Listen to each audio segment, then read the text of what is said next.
नमस्कार दोस्तों, देखिए साथियों, आज बात करते हैं बाल विकास एवं शिक्षा शास्त्र के 5वीं यूनिट। और साथियों, 5वीं यूनिट में आपके अंतिम टॉपिक है ये शिक्षा का अधिकार अधिनियम 2009, अध्यापकों की भूमिका एवं दायित्व है। Right to education act 2009। शॉर्ट में बोलें तो आरटी एक्ट बोलते हैं इसको, आरटी एक्ट। साथियों, ये जो एक्ट है इसमें किया गया है 6 से जो 14 वर्ष के बच्चे हैं उनको अनिवार्य रूप से, एक तो अनिवार्य रूप से शिक्षा प्रदान की जाए और इसी के साथ में फ्री में। ये किस प्रकार से लागू किया गया, क्या क्या इसके उद्देश्य हैं और क्या इसकी भूमिका है, ये सारा मैटर इसमें आज ही पढ़ लेते हैं अच्छे से। साथियों, वीडियो बहुत ही महत्वपूर्ण है और एक क्वेश्चन एग्जाम में इसमें से पक्का ही आता है, हर बार आया है और इस बार भी आपको देखने को मिल जाएगा।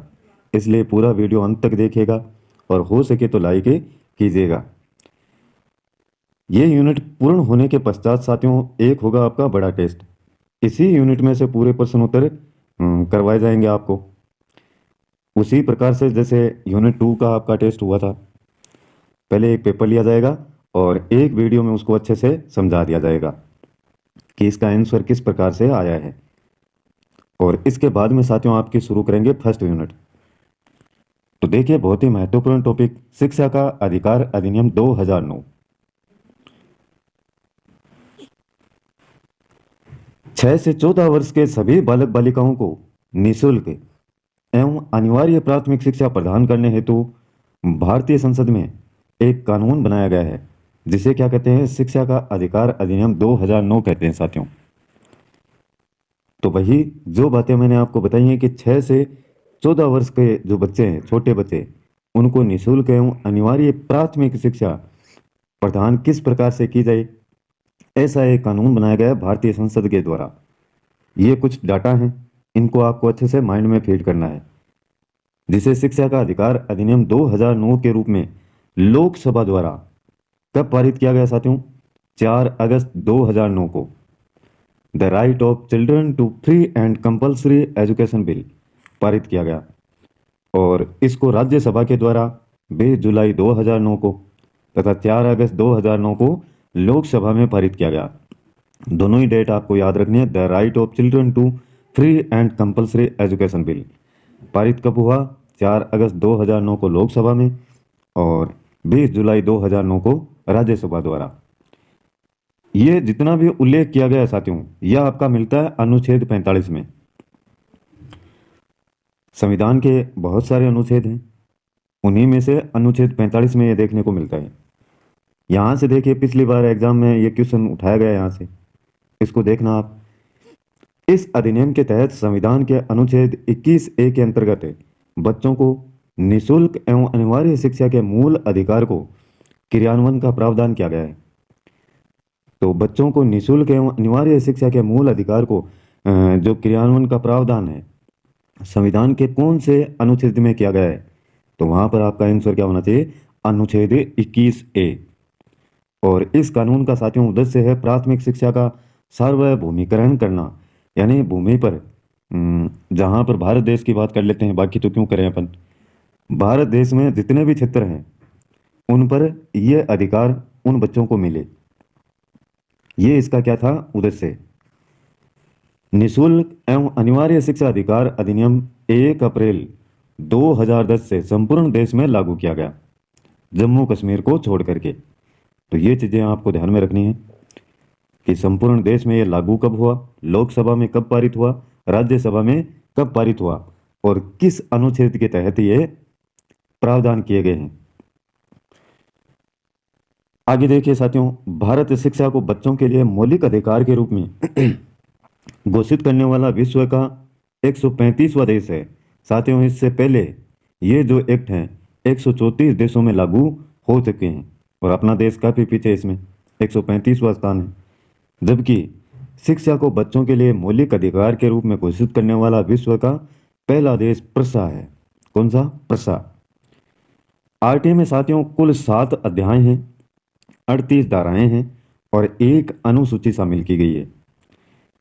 इसको भी माइंड में बिठा लीजिए, आरटी में कुल कितने अध्याय हैं, कुल कितनी धाराएं हैं और कुल कितनी अनुसूचियां हैं? 7, 38 और 1। अच्छे से इसको याद रखें। जैसे साथियों किसी गर्लफ्रेंड या बॉयफ्रेंड के आप नंबर याद रखते हैं, उसी प्रकार से इन डाटाओं को अपने माइंड में फीड कीजिएगा, तभी इनके आंसर दे दे पाएंगे आप। और ज़्यादातर इसमें जो क्वेश्चन आते हैं ये डाटा वाले ही आएंगे आपके, तो अच्छे से आपको ध्यान में रखना होगा, इनको अच्छे से लिखें एक दो बार। अब देखिए अधिनियम की प्रमुख विशेषताएं क्या हैं। केंद्र सरकार या संघ राज्य क्षेत्र के प्रशासक द्वारा जिसकी कोई विधानसभा नहीं है, उसमें स्थापित किसी विद्यालय के संबंध में केंद्रीय सरकार उत्तरदायी रहेगी। जिस क्षेत्र के साथियों कोई विधानसभा नहीं है और उसमें कोई विद्यालय है, तो उसको जो संभालने का कार्य है वो कौन करेगा? ये नियम वहां पर लागू कौन करेगा? केंद्र सरकार। 1 अप्रैल 2010 से यह अधिनियम जम्मू कश्मीर को छोड़कर तत्कालीन प्रधानमंत्री डॉक्टर मनमोहन सिंह के अनुमोदन मात्र से अस्तित्व में आया। प्रधानमंत्री के संबोधन मात्र से ही अस्तित्व में आने वाला यह भारत का पहला अधिनियम है। थोड़ी सी जुकाम जरूर है साथियों, बोलने में हो सकती है समस्या, लेकिन फिर भी प्रयास करते हैं साथियों। ये समय बहुत ही नाजुक है आपके लिए, बहुत ही महत्वपूर्ण। तीसरा पॉइंट है अनामांकित एवं शाला से बाहर बच्चों के लिए विशेष प्रशिक्षण की व्यवस्था करनी होगी। शाला से बाहर, विद्यालय से बाहर अनामांकित, जिनका नाम अंकित नहीं किया गया है, उन बच्चों के लिए विशेष प्रशिक्षण की व्यवस्था भी क्या है? सरकार को करनी होगी इस नियम के तहत। किसी राज्य में स्थापित किसी विद्यालय के संबंध में राज्य सरकार उत्तरदायी होगा। राज्य विशेष की बात करें और उसमें विद्यालय है, तो पूरा उत्तरदायित्व है किसका होगा? राज्य सरकार का। 6 से 14 वर्ष के बच्चों हेतु निःशुल्क एवं अनिवार्य शिक्षा, अनिवार्य प्रवेश, उपस्थिति एवं प्रारंभिक शिक्षा की अनिवार्य पूर्णता सुनिश्चित करना होगा। इसके अंतर्गत साथियों विकलांग बच्चों हेतु जो आयु वर्ग की सीमा है वो 6 से 18 वर्ष सुनिश्चित की गई है। बाकी जितने भी बच्चे हैं उनके लिए 6 से 14 वर्ष का समय रहेगा, लेकिन विकलांग, आजकल तो इस वर्ड का यूज ही नहीं किया जाता है, उसके स्थान पर है दिव्यांग। एक ऐसा अंग जो उनका डैमेज हो तो उनको कहते हैं दिव्यांग। और उन दिव्यांग बालकों के लिए 6 से 18 वर्ष की आयु सुनिश्चित की गई है। प्रारंभिक शिक्षा से तात्पर्य पहली कक्षा से 8वीं कक्षा तक की शिक्षा है। पूरा इसमें प्रत्येक बार समझाई गई है साथियों। निजी स्कूल में भी कैपिटेशन फीस एवं प्रवेश के लिए स्क्रीनिंग प्रतिबंधित रहेगी। यानी जो निजी स्कूल हैं जिन्होंने अपना खुद का विद्यालय बना रखा है सरकार के अलावा, तो उनमें भी आरटी एक्ट नियम का पालन करना होगा। हालांकि ये परसेंटेज है वो कितना है वो आगे देखते हैं, प्रत्येक बच्चे के लिए नहीं है, लेकिन फिर भी कुछ दिया गया है इसमें। 8वां जो उद्देश्य है इसकी विशेषताएं, विधानसभाओं वाले संघ राज्य क्षेत्र में स्थापित विद्यालय के संबंध में उस संघ राज्य क्षेत्र की सरकारें उत्तरदायी रहेगी। बालकों को शारीरिक दंड देने और मानसिक रूप से प्रताड़ित करने पर पूर्णतः प्रतिबंधित किया गया है। राष्ट्रीय बालक अधिकार संरक्षण आयोग से तात्पर्य है बालक अधिकार संरक्षण आयोग। प्रत्येक शाला विद्यालय हेतु न्यूनतम कार्य दिवस एवं शिक्षण के घंटे निर्धारित रहेंगे। कितने घंटे हैं ये भी आगे दिया हुआ है, आप बस इन पॉइंटों को देखते जाएं। दुर्बल वर्ग बालक से तात्पर्य ऐसे माता पिता या संरक्षक का बालक है जिसकी वार्षिक आय सरकार द्वारा अथवा अधिसूचना द्वारा निश्चित एवं न्यूनतम सीमा से कम है। तो दुर्बल बालक उन्हीं को माना गया है जिनकी वार्षिक आय बहुत ही कम है, सरकार के जो क्राइटेरिया फिक्स कर रखे हैं न्यूनतम इसके आपके आय के उससे भी कम है, तो उनको माना गया है दुर्बल वर्ग के बालक। और यही क्या है आरटी एक्ट में इनको शामिल किया जाता है। नियत मापदंड के अनुसार शिक्षक छात्र अनुपात के अनुरूप शिक्षकों की व्यवस्था 6 माह में सुनिश्चित करनी होगी। छात्र और शिक्षकों का एक निश्चित अनुपात हो कक्षा में, और उसी के अनुपात के अनुसार अगर उस विद्यालय में शिक्षक नहीं है तो 6 माह में ऐसी व्यवस्था करनी होगी। हालांकि इन नियमों को फॉलो बहुत ही कम किया जाता है, क्योंकि 2-2 वर्ष तक पोस्टें खाली रह जाती हैं कुछ विद्यालयों में। एक ही शिक्षक है, वो 3-3 4-4 विषयों को पढ़ाता है। सरकारी विद्यालयों में आपने ऐसा देखा भी होगा। लेकिन कानून तो है साथियों, अनुवीक्षण प्रक्रिया, इसका मतलब देखिए क्या होता है। किसी अनिश्चित पद्धति से भिन्न दूसरों पर मानदंड में किसी बालक के प्रवेश के लिए चयन की पद्धति होती है। इस अधिनियम के तहत साथियों अध्यापकों को गैर शिक्षकीय कार्य में नहीं लगाया जाएगा, ऐसा कहा गया है। यह अधिनियम यह कहता है कि अध्यापक को सिर्फ अध्यापन कार्यों में ही लगाया जाए, ना कि गैर शिक्षकीय शिक्षा के अलावा जो कार्य हैं उनमें। जैसे पहले के समय में क्या करते थे, इस नियम के आने से पहले, कि पोलियो पिलाना है, शिक्षकों को लगा दो। अन्य कार्य है, कोई गणना करनी है, शिक्षकों को लगा दो। तो यह नेक कार्य हैं। संरक्षक से अभिप्राय ऐसे व्यक्ति से है साथियों जिसकी देख रेख तथा संरक्षक में वह बालक हो, संरक्षण करे उसका। इस अधिनियम के तहत हर 1 किलोमीटर के दायरे में प्राथमिक विद्यालय, 1 किलोमीटर के दायरे में, और 2 किलोमीटर के दायरे में उच्च प्राथमिक विद्यालयों की व्यवस्था की जाएगी।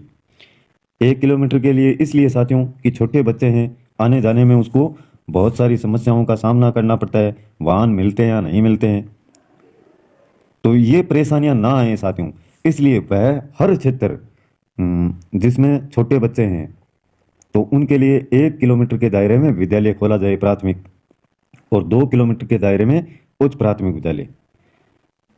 कक्षा 1 से 8 तक किसी भी विद्यार्थी को फेल नहीं किया जाएगा, आरटी एक्ट ये कहता है। और 8वीं कक्षा उत्तीर्ण का प्रमाण पत्र सभी बालकों को प्रदान किया जाएगा। साथ ही कोई भी सरकारी शिक्षक प्राइवेट शिक्षण कार्य नहीं कराएगा, ना किसी प्रकार का ट्यूशन है। 19वां नियम इस एक्ट के तहत कहता है कि कोई भी विद्यालय सरकारी मान्यता के बिना नहीं चलेगा। सरकारी मान्यता के बिना विद्यालय संचालित करने पर 10,000 रुपये प्रतिदिन के अनुसार जुर्माना देना पड़ेगा। तो ये भी बात ध्यान में रखें। शिक्षा के उद्देश्य से बालकों का सर्वांगीण विकास करना है। प्रत्येक छात्र को आयु के अनुसार प्रवेश दिया जाएगा। जैसे 8 वर्ष के बालक को कक्षा 3 में प्रवेश देना, 9 वर्ष का है तो कक्षा 4 में, 10 का है तो 5 में। तो इसी प्रकार से आपको ध्यान में रखना है। अब पूछ लिया जाए आपको कि 14 वर्ष के बालक को कौन सी कक्षा में प्रवेश दिया जाएगा, तो इस प्रकार से ये डाटा है। 8 वाला ध्यान में रखें, 8 वर्ष के बालक को 3 में, और फिर जोड़ देना है। प्रत्येक शिक्षक साथियों न्यूनतम 45 घंटे प्रति सप्ताह, यानी एक सप्ताह में 45 घंटे अनिवार्य रूप से कार्य करेगा। शिक्षक की बात हो रही, न्यूनतम ये क्राइटेरिया है, ज़्यादा कितना भी किया जा सकता है। 22वां नियम है कि शिक्षा का अधिकार कानून संपूर्ण देश में सार्वभौमिक शिक्षा के उद्देश्य से स्थापित किया गया है एवं इस कानून को लेकर केंद्र सरकार व राज्य सरकार दोनों के बीच में समय समय पर सहभागिता स्थापित होती है। इस अधिनियम के तहत यह प्रावधान है कि इस क्रियान्वयन पर जो राशि खर्च होगी इसका 65% केंद्र सरकार और 35% राज्य सरकार वहन करेगी। भारत के जो पूर्वोत्तर राज्य हैं, पूर्वी साइड में, उनका 90% जो खर्च है केंद्र सरकार और 10% खर्च स्थानीय राज्य सरकारें वहन करेगी। तो पूर्वी क्षेत्रों को छोड़ दें तो साथियों 65% केंद्र सरकार और 35% राज्य सरकार। आया हुआ है क्वेश्चन यहां से, ध्यान रखें इसको।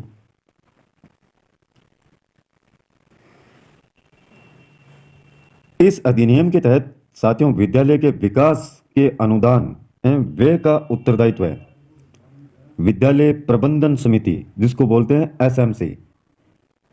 इसका दायित्व होगा साथियों पूरा कि विद्यालय में कितना खर्चा हुआ है, किस प्रकार से इसकी व्यवस्था की जाए, यह करती है सारा कार्य विद्यालय प्रबंधन समिति। इस समिति में कुल आपके 15 सदस्य होंगे। कितने? 15, जिनमें एक अध्यक्ष होगा, एक सचिव होगा आपका, और एक होगा कोषाध्यक्ष, तथा अन्य 12 सदस्य होंगे। तो ये डाटा आप याद रखें। पूरा विद्यालय यानी एसएमसी में आपके 15 सदस्य टोटल, एक अध्यक्ष, एक सचिव और एक कोषाध्यक्ष, 3 तो ये, और 12 सदस्य होंगे अन्य। और साथियों इसमें इस समिति में 50% पद किसके होंगे? महिलाओं के लिए आरक्षित होंगे। 25वां पॉइंट रहेगा आपका, प्रारंभिक शिक्षा पूर्ण रूप से बाल केंद्रित होगी। बालक को केंद्र में रखा जाएगा इसमें, ना कि शिक्षक को। प्रारंभिक शिक्षा में शिक्षा का माध्यम स्थानीय भाषा होगा, यानी जो भी ज्ञान प्रदान किया जाए बच्चे को वो उसी की भाषा के अनुसार प्रारंभिक शिक्षा में। उच्च प्राथमिक शिक्षा में शिक्षा का माध्यम स्थानीय भाषा या राज्य भाषा भी हो सकती है। प्राथमिक विद्यालय में शिक्षक विद्यार्थी का जो अनुपात होगा 1:30 होगा साथियों, याद रखें इसको। ये डाटा सभी जितने भी मैंने आपको बताए हैं इन्हीं में से प्रश्न आपका आएगा एग्जाम में। उच्च प्राथमिक विद्यालय में शिक्षक है, अगर एक शिक्षक है तो उस क्लास में विद्यार्थी कितने होने चाहिए? 35। और प्राथमिक में अगर एक शिक्षक है तो विद्यार्थी थोड़े से कम होने चाहिए, 30। अब देखिए, शिक्षा का अधिकार अधिनियम 2009 के अंतर्गत विद्यालयों एवं अध्यापकों के संबंध में क्या क्या प्रावधान है। धारा 1 के अंतर्गत ये धाराएं हैं, थोड़ा मोटा मोटी तौर पर इनको ध्यान में रखें, पूछ ली जाती हैं। एक क्वेश्चन पहले आया हुआ है इसमें से। धारा के अंतर्गत किसी भी बालक से किसी भी तरह का कोई शुल्क नहीं लिया जाएगा, ये कहती है धारा फर्स्ट। 6 से 14 वर्ष तक के बालक को प्रारंभिक शिक्षा निःशुल्क और साथ में अनिवार्य रूप से दी जाएगी। ये प्रावधान जम्मू कश्मीर को छोड़कर समस्त भारत में लागू किया गया है। धारा 2 कहती है साथियों कि निम्न शब्दावली जोड़ी गई। प्रारंभिक शिक्षा कक्षा 1 से 8 तक की शिक्षा, बालक 6 से 14 वर्ष तक के सभी बालक बालिकाएं, और शिक्षा समवर्ती सूची का विषय है। इसमें शिक्षा क्या होगी? समवर्ती सूची का विषय। अनुवीक्षण प्रक्रिया यानी प्रवेश प्रक्रिया। वंचित वर्ग, ऐसे बालक जो क्षेत्र, धर्म, जाति व भाषा के कारण वंचित रह गए उनको कहते हैं वंचित वर्ग। स्थानीय निकाय, इससे तात्पर्य है नगर निगम, जिला परिषद, पंचायत समिति तथा ग्राम पंचायत से। धारा 3 रहेगी साथियों, इसके अंतर्गत जितने भी बच्चे हैं उनको अनिवार्यतः प्रारंभिक शिक्षा प्रदान की जाए, किसी भी बच्चे से कोई शुल्क अथवा राशि नहीं ली जाएगी। धारा 4 कहती है इसके अंतर्गत चिन्हित शाला से बाहर यानी जो ड्रॉप आउट बच्चे हैं उनको उनके आयु के अनुरूप कक्षा में पुनः प्रवेश कराया जाएगा। बहुत सारे छात्र इस प्रकार के हैं साथियों, जैसे एक 8 साल का बच्चा है, वो शुरुआत में विद्यालय आता था लेकिन फिर किसी भी कारणवश से उसने क्या कर दिया? ड्रॉप कर दिया, विद्यालय को छोड़ दिया, विद्यालय से चला गया विद्यालय से, और उसने पढ़ाई 2 वर्ष तक नहीं की, तो वह हो गया 10 वर्ष का। तो 10 वर्ष के अनुसार जिस कक्षा में उसको प्रवेश होना होगा उसी कक्षा में उसको प्रवेश दिया जाए। इसी के अनुसार देखिए ये डाटा है, ये आपका डाटा दिया हुआ था ऊपर, आपने देखा होगा। 8 वर्ष का बच्चा है तो उसको कक्षा 3 में, 10 वर्ष का हो गया तो उसको कक्षा 5 में प्रवेश दिया जाएगा अगर वह ड्रॉप आउट है तो। ये नहीं कि 10 वर्ष का हो गया तो उसके बाद में उसको तीसरी कक्षा में ही बैठा दिया जाए, ऐसा नहीं होगा। ये नियम है, कहता है। कौन सी धारा के अंतर्गत है? धारा 4 के अंतर्गत। धारा 5 के अंतर्गत साथियों, बालकों द्वारा विद्यालय छोड़ने पर उसे स्थानांतरण प्रमाण पत्र यानी टीसी तुरंत प्रदान करने का दायित्व शाला विद्यालय के प्रधानाध्यापक का होगा। कुछ कहते हैं कि टीसी के लिए 100 रुपये देने होंगे फीस, ऐसा नहीं है साथियों इसमें। और आनाकानी करते हैं टीसी देने के लिए, वो भी नहीं करना होगा। तुरंत प्रभाव से जब विद्यार्थी को चाहिए, विद्यालय छोड़ने की उसकी इच्छा है, छोड़ना चाह रहा है, उसके पीछे बहुत सारे कारण हो सकते हैं, तो ये धारा 5 के अंतर्गत उसको टीसी देनी होगी। अब देखिए धारा 6 क्या कहती है आपकी। धारा 6 कहती है कि 1 से 5 तक 1 किलोमीटर के दायरे में और 6 से 8 तक 2 किलोमीटर के दायरे में विद्यालय की व्यवस्था होगी। धारा 7 के अंतर्गत है केंद्र व राज्य का वित्तीय अनुपात देखिए। 11वीं पंचवर्षीय योजना 55% केंद्र और 45% राज्य वहन करेगा। 12वीं पंचवर्षीय योजना में 65% केंद्र और 35% राज्य सरकार। अनिल बोर्दी कमेटी के अनुसार 68% केंद्र सरकार और 32% राज्य सरकार। और वर्तमान में जो अनुपात लागू है साथियों, वो है 60 और 40% का। धारा 8वीं कहती है कि समुचित सरकार के कर्तव्य वर्णित हों, यानी उनको विद्यार्थियों, उनके जो माता पिता हैं, उनके सामने पेश किया जाए। धारा 9 के अंतर्गत स्थानीय निकायों के कर्तव्य वर्णित हों। धारा 10 के अंतर्गत अभिभावकों के ये कर्तव्य होंगे कि वे अपने बच्चों को स्कूल भेजें ताकि उनके बालक बालिकाएं मुफ्त एवं अनिवार्य शिक्षा प्राप्त कर सकें। धारा 11वीं कहती है कि 3 से 6 वर्ष तक के बालक तथा बालिकाओं को आंगनबाड़ी केंद्रों के माध्यम से पूर्व प्राथमिक शिक्षा दी जाएगी। धारा 12 कहती है साथियों कि प्राइवेट या निजी विद्यालयों में 25% सीटें गरीब, दुर्बल व वंचित वर्ग के विद्यार्थियों के लिए आरक्षित होंगी। यानी 100 बच्चे किसी प्राइवेट विद्यालय में हैं तो 25, उनमें से 25 बच्चों को फ्री में आपको पढ़ाना ही पड़ेगा। ये आरटी एक्ट कहता है। इसके लिए हालांकि जो निजी शिक्षण संस्थान हैं उनको सरकार वहन करेगी, जो राशि जितनी भी होगी 25 बच्चों के लिए, और इसका हिस्सा 60% केंद्र सरकार देगी और 40% राज्य सरकार। ये ध्यान में रखें। 100 अगर बच्चे किसी निजी शिक्षण संस्थान में हैं तो 25 बच्चों को फ्री में आपको पढ़ाना पड़ेगा। यही आरटी एक्ट है। धारा 13 के अंतर्गत साथियों बालकों से कोई भी शुल्क नहीं लिया जाएगा और इसका उल्लंघन करने पर उस विद्यालय को जुर्माना देना होगा।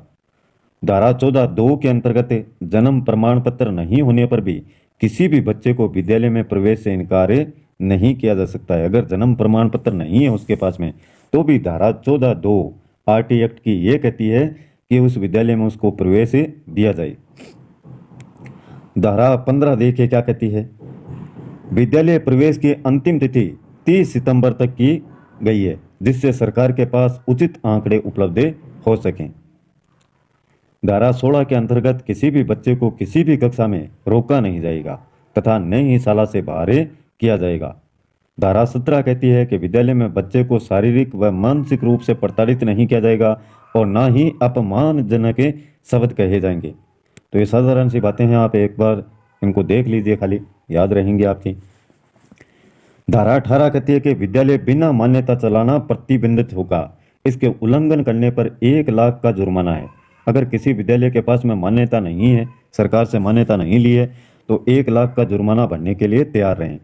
निरंतर उल्लंघन करने पर प्रतिदिन 10,000 रुपये का जुर्माना होगा।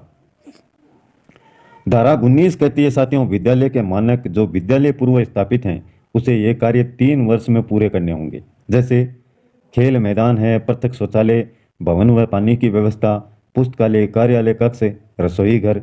ये कहती है धारा 19। पहले से विद्यालय स्थापित हैं तो ये कार्य भी आपको पूरे करने होंगे। धारा 20 कहती है साथियों कि केंद्र सरकार द्वारा अधिसूचना जारी कर किसी भी मानक में परिवर्तन कर सकेगी। धारा 21 प्रत्येक विद्यालय में विद्यालय प्रबंधन समिति एसएमसी का गठन अनिवार्य रूप से किया जाएगा। और धारा 22 के अंतर्गत प्रत्येक विद्यालय का विभिन्न योजनाओं का संचालन विद्यालय प्रबंधन समिति द्वारा किया जाएगा। धारा 23 कहती है केवल उन्हीं शिक्षकों को नियुक्ति हेतु पात्र माना जाएगा जिनके पास न्यूनतम शैक्षणिक योग्यता होगी। न्यूनतम का मतलब यही है कि शिक्षक बनने के लिए अनिवार्य योग्यताएं उनके पास में होनी चाहिए। धारा 24 के अंतर्गत विद्यालय के अध्यापकों के लिए भी अधिनियम में अकादमिक उत्तरदायित्व निर्धारित किया गया है। इसकी पूर्ति न करने पर अध्यापक के विरुद्ध अनुशासनात्मक कार्यवाही की जा सकेगी। अब देखिए धारा 25 में ये डाटा है। प्राथमिक शिक्षा यानी 1 से 5 तक के बच्चे और विद्यालय दूरी कितनी, 1 किलोमीटर के दायरे में विद्यालय होना ही चाहिए। आरटी एक्ट यही कहता है। अगर किसी विद्यालय में प्राइमरी में 5वीं तक की कक्षाओं में 60 बच्चे हैं तो 2 शिक्षक होने चाहिए। 90 यानी 61 से 90 विद्यार्थी हैं तो 3 शिक्षक। 91 से 120 विद्यार्थी हैं तो 4 शिक्षक है। और 121 से 150 के बाद बीच में विद्यार्थी हैं तो 5 शिक्षक और साथ में एक प्रधानाध्यापक भी जरूरी होगा।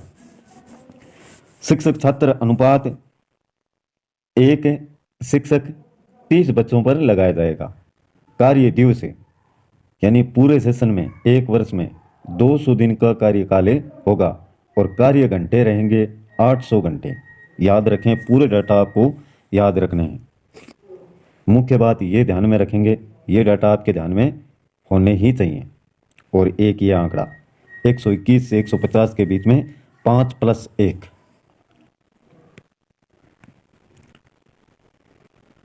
अब देखिए, उच्च प्राथमिक है 6 से 8 तक के बच्चों के लिए विद्यालय दूरी हो जाएगी 2 किलोमीटर और शिक्षक अनुपात भी ये इस प्रकार से बढ़ जाएगा 1:35। एक शिक्षक पर 35 बच्चे होने चाहिए। विशेष साथियों, विज्ञान, गणित, सामाजिक शिक्षक अनिवार्य हैं। कार्य दिवस यहाँ पर 200 दिन थे, यहाँ पर 20 दिन और बढ़ा दिए गए 220 दिन। 800 घंटे थे, यहाँ पर घंटे बढ़ा दिए गए 200, यानी 1000 घंटे पूरे वर्ष भर में। प्राथमिक है वह उच्च प्राथमिक के लिए सप्ताह में कुल घंटे कितने रहेंगे? 45, जिसमें तैयारी घंटे भी शामिल हैं।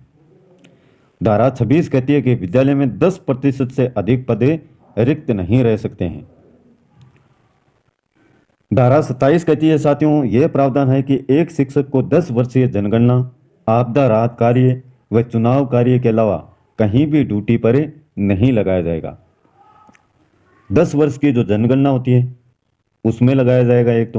एक आपदा राहत कार्य, किसी प्रकार की इस प्रकार की आपदा आ जाए राज्य पर या देश पर तो उनमें उनकी ड्यूटी लगा सकते हैं। और एक चुनाव कार्य में। धारा 28 कहती है शिक्षक द्वारा प्राइवेट ट्यूशन पर रोक का प्रावधान है। धारा 29 के अंतर्गत प्रारंभिक शिक्षा का पाठ्यक्रम और उसको पूरा किया जाना यह अनिवार्य होगा। धारा 30 कहती है साथियों, अध्यापक को बच्चे का लर्निंग रिकॉर्ड रखना अनिवार्य होगा। किस वर्ष भर में उसने क्या सीखा है, किस प्रकार से टेस्टों में अंक पाए हैं, कितना किस विषय में वह आगे है, ये सारी बातें रिकॉर्ड के माध्यम से उनको रखनी होंगी। इस अधिनियम के अनुसूची में पठन पाठन के घंटे भी निर्धारित किए गए जो सारणी में ऊपर दिए गए हैं। इस अधिनियम को लागू करने में केंद्र सरकार व राज्य सरकार व्यय को 55-45 में वहन करेंगे। धारा 31 बालक के शिक्षा अधिकार को मॉनिटर करना, राष्ट्रीय व राज्य बालक अधिकार संरक्षण 2005 के द्वारा। ये धाराएं बहुत सारी हैं साथियों, यही आपको पढ़नी है। बालक धारा 32 कहती है कि बालक की शिकायतों को 3 माह के अंदर दूर करना होगा। सबसे पहले शिकायत लिखित रूप में स्थानीय अधिकारी, उसके बाद बालक अधिकार संरक्षण आयोग में की जाएगी। धारा 33 कहती है कि केंद्र सरकार द्वारा राष्ट्रीय सलाहकार परिषद का गठन करना होगा। धारा 34 कहती है कि राज्य सरकार द्वारा राज्य सलाहकार परिषद का गठन करना होगा। 33 और 34 देखिए, 33 में तो है राष्ट्रीय सलाहकार परिषद का और 34 में राज्य सलाहकार परिषद का गठन। धारा 35 कहती है समुचित सरकार मार्गदर्शन सिद्धांत जारी करेगी। 36 कहती है दंडनीय अपराधों की कार्यवाही करने से पूर्व सक्षम अधिकारी से अनुमति लेना होगा। जैसे धारा 13 है, 18 है, 19 है। धारा 37 यह कहती है कि केंद्र व राज्य तथा स्थानीय सरकार तथा विद्यालय प्रबंधन समिति बाल अधिकार संरक्षण आयोग के निर्णय के विरुद्ध न्यायालय में कोई वाद दायर नहीं किया जा सकता है। राज्य द्वारा इसे लागू करना है। और धारा 38 कहती है राज्य सरकार चाहे तो अपने निजी हितों को ध्यान में रखते हुए आरटी में कुछ संशोधन कर सकती है। यह भी केंद्र सरकार ने साफ साफ लिखा है या संविधान में लिखा गया है। निःशुल्क एवं अनिवार्य शिक्षा को 2 भागों में बांटा गया है, संवैधानिक विकास और ब्रिटिश काल में शिक्षा का विकास।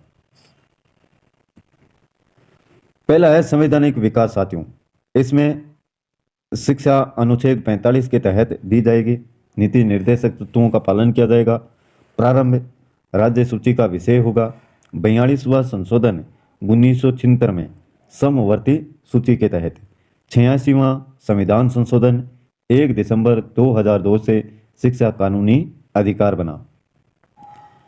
अधिकार हैं वो ये हैं, देखिए, मूल अधिकार और मूल कर्तव्य।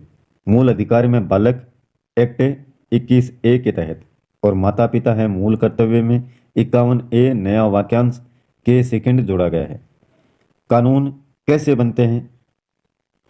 सबसे पहले संसद में इसके लिए प्रिपरेशन की जाती है, फिर राज्यसभा में 20 जुलाई 2009 को, फिर लोकसभा में 4 अगस्त 2009 को, और राष्ट्रपति द्वारा फिर 29 अगस्त 2009 को गजट में प्रकाशित इसको किया गया आरटी एक्ट को, और 1 अप्रैल 2010 से पूरे देश में लागू हुआ, सिर्फ जम्मू कश्मीर को छोड़ देने दो। भारत इस प्रकार का 135वां देश बना, और प्रथम देश है नॉर्वे, राजस्थान 29 मार्च 2011 से। राजस्थान में ध्यान में रखें, पूरे देश की बात की जाए तो 1 अप्रैल 2010 थे, और राजस्थान में यह लागू किया गया 29 मार्च 2011 से। ये न्यूनतम कार्य दिवस हैं, शिक्षण के घंटे जो आपको ऊपर बताए गए हैं वही ध्यान में रखें। न्यूनतम कार्य दिवस 1 से 5 तक की कक्षाओं के लिए 200 दिन, 6 से 8 तक के लिए 220 दिन, शैक्षिक घंटे 1 से 5 तक के लिए 800, और 6 से 8 तक के लिए 1000 शैक्षिक घंटे। ये जब प्रश्न करवाएंगे साथियों तो आपके अच्छे से तैयार हो जाएंगे। फिर आप इनको डाटा को एक बार ध्यान में रखें। शिक्षण के लिए एक सप्ताह में न्यूनतम कार्य कितने? 45 घंटे, जिसमें तैयारी के घंटे भी शामिल हैं। अध्यापक को विद्यालय में बच्चों के आने के समय से 1 घंटे पहले आना होगा, और बच्चों के जाने के बाद में 1 घंटे बाद जाना होगा। प्राथमिक स्तर पर शिक्षक छात्र का अनुपात 60 बच्चों पर 2 शिक्षक, वही बातें हैं जो ऊपर लिखी गई हैं साथियों। और 200 से अधिक होने पर ये बात ध्यान में रखें, 200 बच्चे से अगर अधिक हैं किसी विद्यालय में तो छात्र अनुपात 40 बच्चे एक क्लास में, और उन पर रहेगा 1 शिक्षक प्रधानाध्यापक को छोड़ करके। तो ये आपका आरटी एक्ट 2009 है, RT act 2009 right to education act. ये डाटा हैं साथियों, याद तो आपको ही करने होंगे, मैंने तो आपको एक बार बता दिए हैं प्रश्नों के माध्यम से, और इनको थोड़ा सा अच्छे से क्लियर अपन करेंगे। वीडियो पसंद आए तो लाइक कीजिएगा, और एक पेपर इसका बड़ा पेपर होने के बाद में यूनिट शुरू करते हैं आपकी दूसरी। आज के लिए बस इतना ही, कल फिर मिलते हैं एक नए वीडियो, नए टॉपिक और नई जानकारी के साथ में। तब तक के